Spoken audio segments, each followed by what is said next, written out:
Evolution and fundamental of business के first chapter का अगला पार्ट हम स्टार्ट करने जा रहे हैं, पार्ट 7, जिसमें हम लोग history of commerce in India के बारे में डिस्कस करेंगे। कॉमर्स का इंडिया में क्या हिस्ट्री रहा है उसके बारे में डिस्कशन करेंगे। तो स्टार्ट करते हैं। सबसे पहले हमें ये जानना है कि एंशियंट इंडिया में किस तरह बिजनेस होता था, एंशियंट इंडिया में बिजनेस किस तरह किया जाता था। The economic and commercial evolution of any land depend upon its physical environment. कोई भी लैंड, कोई भी कंट्री का जो कमर्शियल या इकोनॉमिकल जो कंडीशन होता है वो उसके फिजिकल एनवायरनमेंट पे डिपेंड करता है, और इंडिया का फिजिकल एनवायरनमेंट भी बहुत अच्छा रहा है। This stand true to the Indian subcontinent as a whole which has Himalaya in the northern border by water in south. सिर्फ नॉर्थ में हिमालय और साउथ में वाटर है, तो ये एक तरह से ट्रेड एंड कॉमर्स के लिए बहुत अच्छी पोजीशन पे भारत था। A network of road margin into a silk route. India में एक सिल्क रूट का नेटवर्क इंडिया से होके जाता था, जो जिसने एस्टेब्लिश किया commercial and political contact with adjoining foreign kingdom and empires of Asia in particular and the world in general. तो इंडिया के थ्रू हो करके सिल्क रूट जाता था, तो एशिया के डिफरेंट कंट्री के साथ इंडिया का एक अच्छा रिलेशन हुआ, और फिर एशिया के होने के कारण पूरे वर्ल्ड के साथ एक अच्छा रिलेशन हुआ। Maritime routes link the east and the west by sea. East और वेस्ट से जोड़ने वाला जो शी का रूट था, वे are use to the trade of spice known as spice route. Land route से होकर के सिल्क रूट जाता था, और जो मैरीटाइम रूट्स होता था वो ईस्ट और वेस्ट को जोड़ता था, जिसको हम स्पाइस रूट बोलते हैं। मतलब लैंड वाले रूट, रोड वाले रूट जो था वो सिल्क रूट था, और जो समुद्र वाला रूट था वह स्पाइस रूट था, जिससे स्पाइस का एक्सपोर्ट इंपोर्ट होता था, और सिल्क रूट से सिल्क का एक्सपोर्ट इंपोर्ट होता था। Trade and commerce has played a vital role in making India evolve as a major actor in the economic world in ancient time. Ancient time के जो economic world था उसमें India का एक major role था। किस लिए था? ट्रेड एंड कॉमर्स के कारण था। Archaeological evidence has shown that trade and commerce was the main stay of economy of ancient India, carried out by water and land. Archaeological सर्वे में भी इस बात का पता चला है कि इंडिया जो था ट्रेड और कॉमर्स में, इकोनॉमी में बहुत ज़्यादा आगे था, जिसमें ट्रेड और कॉमर्स वाटर और लैंड के थ्रू होता था। कमर्शियल सिटी जैसे है हड़प्पा और Mohenjodaro, were founded in 3rd millennium BC. The civilization had established commercial connection with Mesopotamia and traded in gold, silver, copper, colored gemstones, beads, pearls, seashell, terracotta pots, etc. तो हड़प्पा और मोहनजोदड़ो जो हमारा commercial city था, ancient commercial city, वहाँ के archaeological सर्वे से इस बात का पता चला हुआ है कि हमारा जो कनेक्शन था वो मेसोपोटामिया जैसे ग्रेट सिविलाइजेशन के साथ था, और हमारा ट्रेड जो होता था gold, silver, copper, colour gemstone, beads, pearls, sea shells, terracotta pots इत्यादि का होता था। The period was marked as a substantial commercial activity. और जो एंशियंट पीरियड हमारा जो था वो बहुत ही ज़बरदस्त कमर्शियल एक्टिविटी के लिए मार्क किया हुआ था, और अर्बन डेवलपमेंट के लिए। Political economy and military security during ancient time united most of the Indian subcontinent, and trade regulation were carefully plan. Trade का जो भी रेगुलेशन होता था वो प्लान होता था, और हमारा जो मिलिट्री सिक्योरिटी था वो हमें यूनाइट करके रखा हुआ था। There were diverse type of coin. उस समय इंडिया में बहुत तरह के क्वाइन चलते थे, एंड वेट का भी बहुत तरह का प्रैक्टिस यूज होता था। वेराई फ्रॉम प्लेस टू प्लेस, अलग अलग जगह पे अलग अलग वेट का और क्वाइन का चलन था। The help of money change and by restoring certain commonly accepted weights and measures. उस समय मनी को चेंज करने का भी प्रोसेस था, और वेट और मेजर्स को रिस्टोर करने का भी प्रोसेस था। नेक्स्ट है एंशियंट इंडिया में ट्रांसपोर्ट फैसिलिटी कैसी थी। एंशियंट ट्रांसपोर्ट फैसिलिटी कैसी थी। ट्रेड एक्चुअली लैंड और सी दोनों से होता था, और नॉर्थर्न रोडवे जो था, northern roadway route is believe to have stretch originally from Bengal to Takshashila. Northern roadway जो है वो तक्षशिला तक फैला हुआ था, बंगाल से तक्षशिला तक northern roadway. And there were also trade routes in the south spreading east and west. East और वेस्ट से there were also trade route in the south. South में भी ट्रेड रूट था जो स्प्रेड हुआ था ईस्ट से वेस्ट तक। Trade route were structurally wide and suitable for speed and safety. Trade का जो रूट था वो इस तरह बनाया गया था जो बहुत ही वाइड था स्पीड और सेफ्टी के लिए। और अगर समुद्र की बात करें तो उस समय का मालाबार कोस्ट जो था, one of the Muziris is situated, has a long history of international maritime trade going back to the era of Roman empire. उस समय मालाबार कोस्ट से रोमन एम्पायर के साथ हमारा ट्रेड होता था। और pepper was particular value of Roman empire. Pepper एक तरह का स्पाइस है, was particularly valued in Roman empire and was known as black gold. उसको रोमन लोग बहुत पसंद करते थे और उसको ब्लैक गोल्ड बोलते थे। For centuries it remain the reason for rivalry and conflict between various empire and trade power to dominate the route of this trade. बहुत सारे जो राजा थे जो इस रूट को हथियाने के लिए, अपने अंडर में रखने के लिए हमेशा राइवलरी और कॉन्फ्लिक्ट में लगे रहते थे, क्योंकि उन्हें पेपर बहुत पसंद था, उसको ब्लैक गोल्ड बोलते थे। It brought Vasco da Gama to shore to Malabar in 1498। और स्पाइस के कारण ही, पेपर के कारण ही वास्को डगामा जो था वो मालाबार में 1498 में आया था। Calicut was such a bustling emporium that it was even visited by Chinese sheep of acquired items like French frankincense, essential oils, and myrrh, that is fragrant resin used in perfume, medicines।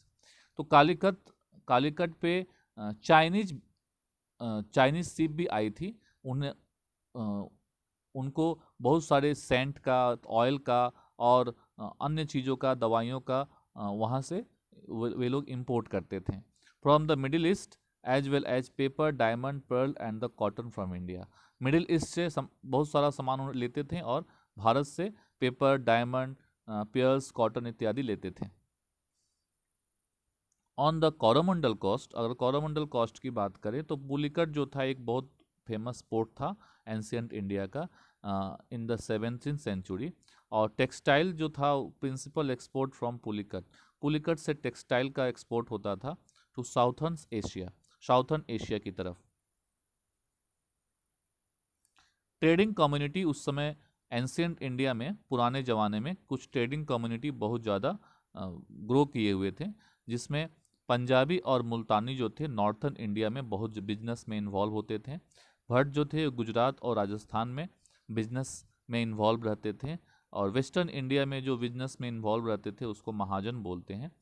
और गुजरात में जो अहमदाबाद में जो महाजन community का जो head होता था उसको नागर सेठ बोलते थे।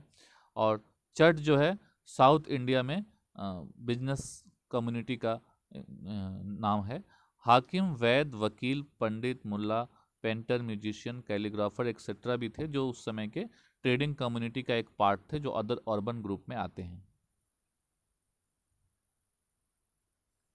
मर्चेंट कॉरपोरेशन, मर्चेंट कॉरपोरेशन जो होता है बिजनेसमैन का ग्रुप होता है। बिजनेसमैन के ग्रुप को हम लोग मर्चेंट कॉरपोरेशन बोलते थे, जिसको गिल्ड बोलते थे। उस समय के मर्चेंट कॉरपोरेशन को गिल्ड इसका एग्जाम्पल है मर्चेंट कॉरपोरेशन का। तो द मर्चेंट कम्युनिटी, उस समय मर्चेंट कम्युनिटी बिजनेसमैन की कम्युनिटी, बिजनेसमैन का एक ग्रुप होता था जिसको मर्चेंट कम्युनिटी बोलते थे। सारे बिजनेसमैन उस ग्रुप के बनाए गए रूल्स रेगुलेशन को फॉलो करते थे, और उस ग्रुप का जो हेड होता था उसको गिल्ड्स बोलते थे, या उस ग्रुप को ही गिल्ड बोलते थे। The merchant community also derive power and prestige from guilds which were autonomous corporation. ये मर्चेंट कम्युनिटी जो था एक ऑटोनोमस कॉरपोरेशन था, form to protect the interest of the trader. ये क्यों बनाया गया था? ट्रेडर के इंटरेस्ट को प्रोटेक्ट करने के लिए। Trade and industry, trade and industry taxes were also a major source of revenue. उस समय के गवर्नमेंट का इनकम का मेन सोर्स था ट्रेड और इंडस्ट्री का tax. Traders had to pay octroi duty, trader को लोकल टैक्स भी देना पड़ता था, जो लोकल सामंत होते थे, राजा होते थे उनको। They were paid either in cash or in kind. अब वो जो टैक्स होता था कैश में भी पे होता था या सामान में, गुड्स में भी पे होता था। कस्टम्स ड्यूटी, जो विदेश से सामान आता था, मतलब दूसरे कंट्री से सामान आता था, तो उसको पोर्ट पे टैक्स देना पड़ता था, तो उसको हम लोग कस्टम ड्यूटी बोलते हैं। तो custom duty varies according to the commodity, commodity के हिसाब से था, कैसा सामान आप मंगा रहे हैं। ज़्यादा महंगा सामान मंगा रहे हैं तो ज़्यादा टैक्स होता था, और कम सस्ता सामान मंगाते थे तो कम से कम टैक्स होता था। Tariff varies from province to province, अब जो पोर्ट, जिस पोर्ट से आप मंगा रहे हैं वो पोर्ट किस प्रोविंस में पड़ता है, प्रोविंस मतलब किस स्टेट में पड़ता है, उस स्टेट के जो राजा है वो डिसाइड करता था कि क्या टैरिफ लगेगा, मतलब क्या टैक्स होगा, टैक्स का रेट क्या होगा। फेरी टैक्स, फेरी टैक्स भी लिया जाता था। फेरी का मतलब समुद्र में जो जहाज होते हैं या नदी में जो जहाज होते हैं जिससे लोगों, पैसेंजर्स को ट्रैवल कराया जाता है, उसको फेरी बोलते हैं। तो फेरी टैक्स भी एक इनकम का सोर्स होता था। It had to be paid for passenger, passenger के लिए पे होता था, गुड्स कैटल एंड कार्ट्स। तो पैसेंजर, गुड्स कैटल और कार्ट्स जो फेरी से होके जाते थे तो उनके ऊपर टैक्स लगाया जाता था, और टैक्स कलेक्ट करके गवर्नमेंट को, दैट इज उस समय के राजा को, जमा किया जाता था। The right to receive the labour tax was usually transfer to the local bodies, labour tax भी लगता था, तो वो लोकल बॉडीज, दैट इज उस समय के जो लोकल गवर्नमेंट थे उनको टैक्स ट्रांसफर किया जाता था। और जो मर्चेंट कम्युनिटी जो गिल्ड है उसके जो चीफ जो होता था, डायरेक्टली कांटेक्ट उसका होता था राजा के साथ और टैक्स कलेक्टर के साथ, और वो टैक्स को सेटल करता था, मार्केट टैक्स को सेटल करता था अपने सारे मर्चेंट के तरफ से। सारे मर्चेंट जाके राजा को टैक्स नहीं जमा करते थे, सारे मर्चेंट गिल्ड के हेड को जमा करते थे, और जो गिल्ड का हेड होता था वो ले जाके राजा को जमा करता था, एक साथ एक बार में एक पैसा जमा करता था। जो गिल्ड मर्चेंट जो होते थे, गिल्ड का जो हेड होता था वो कस्टोडियन का भी काम करता था, रिलीजियस कस्टोडियन, धर्म के प्रचार का भी काम करता था। They undertook the task of building temples, वो टेम्पल्स बनवाने में बनवाने का जिम्मेदारी लेता था, और डोनेशन भी देता था by levying a corporate tax on their members, अपने मेंबर के ऊपर टैक्स लगा करके, इनकम करके उस पैसे को धार्मिक कार्यों के लिए दान देने का काम करता था। नेक्स्ट है मेजर ट्रेड सेंटर। उस समय इंडिया में मेजर ट्रेड सेंटर क्या क्या थे? तो सबसे पहले पाटलिपुत्र, जिसको अभी प्रेजेंट नाम पटना है, पटना उस समय का मेजर ट्रेड सेंटर में था, जिसमें जो एक्सपोर्टर था स्टोन्स का, वहाँ स्टोन्स का एक्सपोर्ट होता था। पेशावर जो पाकिस्तान में है, वो एक्सपोर्टर, वहाँ एक्सपोर्ट होता था ऊल्स का, और इम्पोर्ट होता था घोड़े का।